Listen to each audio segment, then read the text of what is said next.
They did a great job, these two, faking a relationship. Remember when these two pretended like they was in a relationship? Young man, Miami. I don't believe she ever slept with him.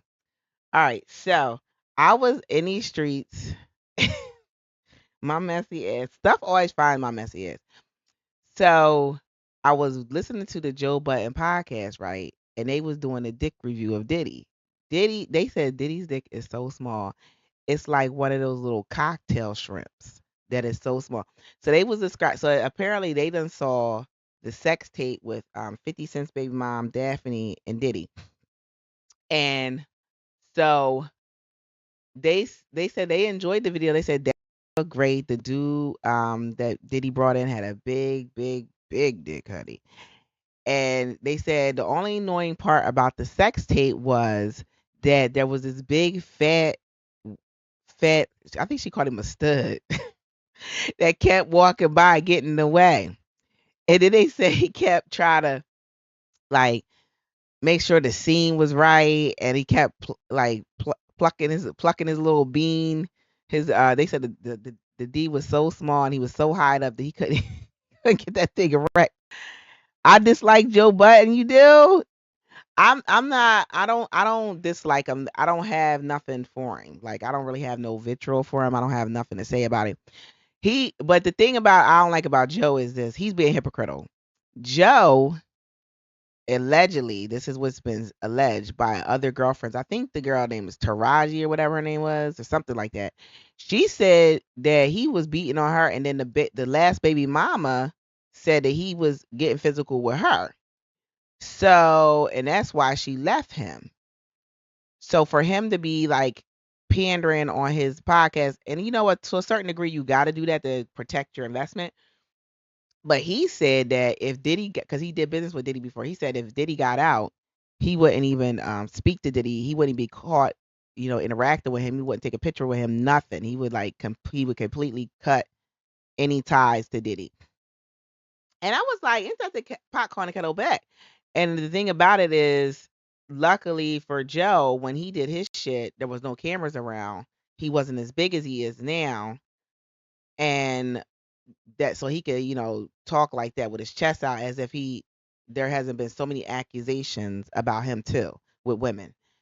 But the thing about Daphne is everybody was she had made a statement like saying that was her man. I'm like, Daphne, spare me. If the if his D was as small as Mona was saying on the Joe Button podcast, ain't no freaking way you was in love with that man. You was in love with the lifestyle. The lifestyle. She was trying to make it seem like she was in love and she just played the fool, da da da da da. And that was hard. That was far, far from the truth. Okay. And so he had her doing everything under the sun. And these bitches just be wanting to get paid for real, for real. Like and that leads me to Jelly Roll. So do y'all know who Jelly Roll is? All right, so let's bring Jelly Roll's fat ass up here. Okay, let's go get Jelly Roll. So Jelly Roll just filed from divorce. Jelly Roll, I guess he's a country singer. I don't know what he is. I don't follow his music. So this is what Jelly Roll looked like when they first got together. This is what Jelly Roll looked like. Okay, she was in it for the long haul, honey. She was in it for the long haul. He must have had something popping because this slob was homeless, had babies coming out the woodwork. She took them into her home. I don't know what she did for a living. He a bitch too. Yeah, Joe Button for sure. Oh yeah. But but like the fact that he was trying to like pander was a little disconcerting, but anyway, Joe's full of shit. But Jelly Roll here, so this is Jelly Roll.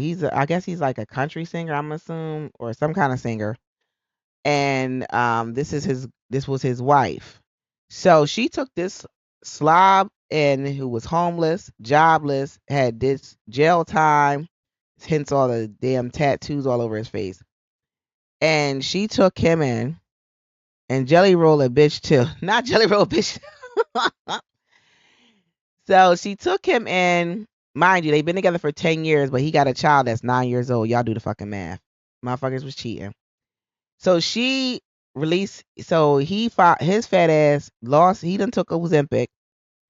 He thinks it got any better. He thinks he got more attractive. It's jelly. It's still looking bad, honey. I don't give a damn if it's Ozempic or not. It's still looking bad. He goes and files. So they got into it. He goes and files for divorce. And up here, um, talking about, she's my best friend. I hate when men say that shit. Like, just say you don't want me no more and you moving on. Don't be like, yeah, that's my best friend and we gonna continue to be best friends. No, that's not true. So anyway, let me get into it.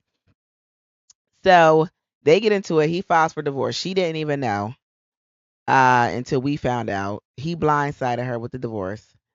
And so she's all up here on her podcast covering for him once again, talking about, he's the runner in the relationship. I was the one who told him to file for divorce. She didn't think he would, because look at him. She didn't think he would. And here's the thing that should be a cautionary tale for women that do this shit. You see the potential in a man, and he did become famous, and I don't know about rich, so I don't know their finances. But these dudes will get these throwing their asses to them and will leave that ass. And then here you done let this slobby thing hump and sweat, because he was sweating when they was having sex. Like, honey, he sweat probably just walking around. He probably sweat just scratching his balls at the time. So he was sweating all over. She was letting this man sweat all over her for 10 years. And now he wanted divorce. Child. So I don't know if there was a prenup involved. Probably not, because he was homeless and had a whole bunch of babies out the woodwork. Here's the fucked up part about their story, though. She was going through IVF and had just lost twins when he filed for divorce. When I tell you, people will show you who they are. And she claims, and she described him as the runner in the relationship. Why wouldn't you just let this go? Because he was an investment. She knew that he had potential to get to where he is. And so that's why she put up with him, because he was a liar. He was cheating on her. He was doing everything under the sun to her.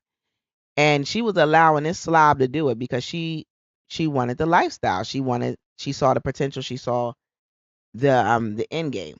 But what she didn't anticipate was that this one would go and start file for divorce. And now she's saying that she said the divorce wasn't mutual and that she was blindsided and that he's already dating. And I'm just like, how did you let this happen, bitch? Why did you chase him? Because she was chasing him. Because if he kept breaking up with you, let him go. But because he was an investment, she had to make it to 10 years and get, you know, her money's worth off of this investment, because she let this fat slide all up in it. She needs to get. So I'm curious about how much money she's going to get. But the fucked up thing about it is, you up here got her going through IVF. You was just doing an interview and talking about how she's the love of your life, etc., etc. And then you file for divorce and you already dating. And you want us to believe that nobody was cheating. That's what he said. Nobody was cheating. Everything she said is the truth. Da da da da. She's covering for him. So he must go and take care of her financially. That this woman would sit on her podcast and lie to her audience and say that this man wasn't cheating, that they just got into an argument, and that it's they're trying to divorce healthily, whatever the fuck she was saying. Getting some early loops in. I hope you're doing the best. Happy Juneteenth. Happy Juneteenth for work. Yes, girl. I'll be over there. Don't worry. I will be over there in the fog with you. But right now, I'm riding on this jelly rolls on the back of his neck, honey. He probably got so now he done lost all the weight with the Ozempic, and now he went out. So I'm wondering who the girlfriend is, honey. I can't wait to see who the girlfriend is. So this is him lying. Let's see if we can get this playing. Hold on. Lying. I'm going to talk about this tonight, but while we're talking about liars, the internet is a liar too. It's the only time and the only city I'm going to speak about this, so break your camera phones out now. Me and my wife are best friends. We will always be best friends. We just got off the phone earlier today. Nobody cheated on nobody. She just did a whole podcast about it. You can go watch it. Every word of it is the truth. That will be my best friend forever. This is the only time I will ever speak about it. Bunny, I love you, baby. Thank you for those 10 years. They were incredible. Thank you for the next 10 years of friendship and 20 beyond that. With that being said, cheers, everybody. Thanks for coming out tonight. He gonna say that nobody cheated when she said he already dating. So how nobody was cheating? She was just going through IVF. This man is a liar. And then he would be pissing me off about him. He be always claiming about being a Christian, all this crap. Christian, you stepping out on your wife. You just filed for divorce and you already dating. The timeline's not adding up, Jelly Roll. You're lying. And when a man files, he had already been thinking about leaving. He was thinking about leaving this lady even when they was going through the IVF. And then her goofy ass up here sitting on her platform lying for him.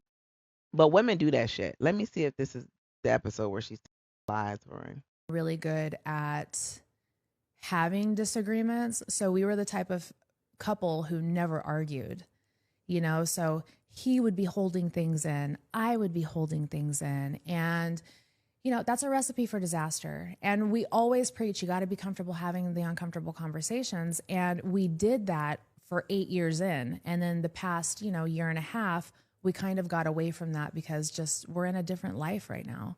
And so on Mother's Day, we had a little bit of an argument, which I don't think the details are necessary. And in that argument, I was so fed up and so tired that I just looked at him and I said, well, then file the fucking divorce papers. And in our relationship, that is the one cardinal thing that you don't say, even though my husband has said it numerous times because he's the runner. But when I say it, it really holds weight because I'm not the type of person who says what I don't mean. And I ended up leaving. I packed a bag and I left. There's a couple other things that happened that, if I ever do write a book, I'll talk about it, but I just don't think it's imperative to the situation right now. So I packed a bag and I left, and I didn't talk to my husband for, weeks after that. And during that, he was so mad and we were so emotional that he ended up doing exactly what I told him to do and filing the divorce papers.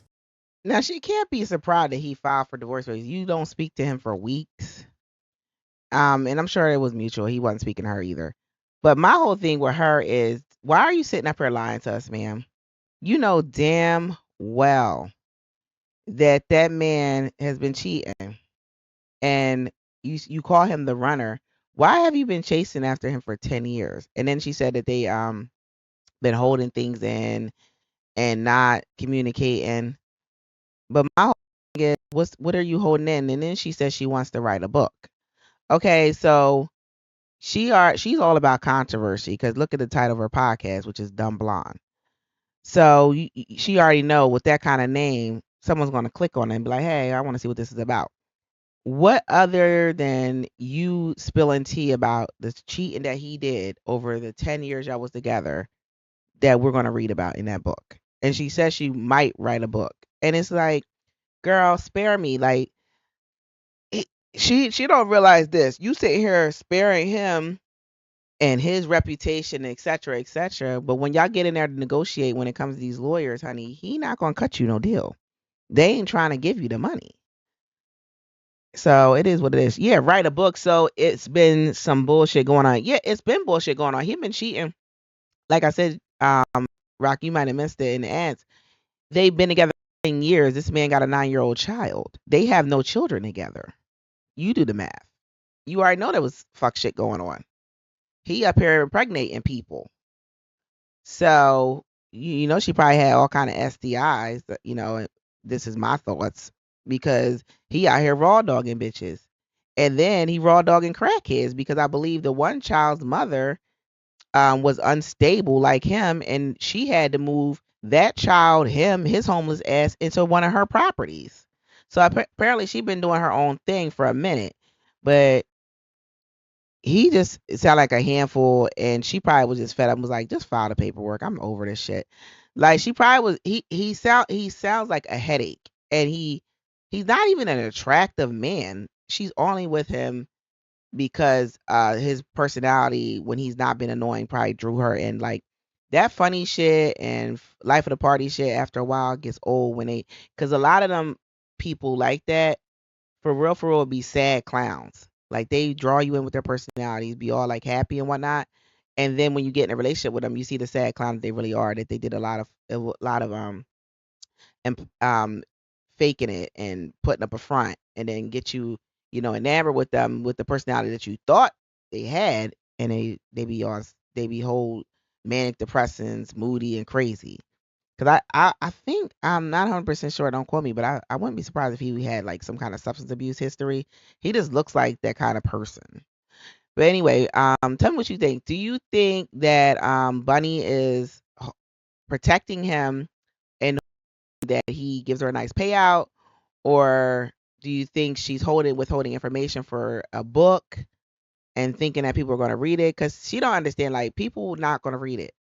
People going to wait for influencers that give a damn to read the book, give us the highlights and keep it moving. It's not going to be a bestseller. Motherfuckers is cheap right now. Ain't nobody spending, $30 on your book. I'm sorry to hear about you getting humped on and cheated on by fat ass Jelly Roll. I'm just saying. Anyway, make sure you like, subscribe, make sure you leave 5-star rating, and y'all have a good night.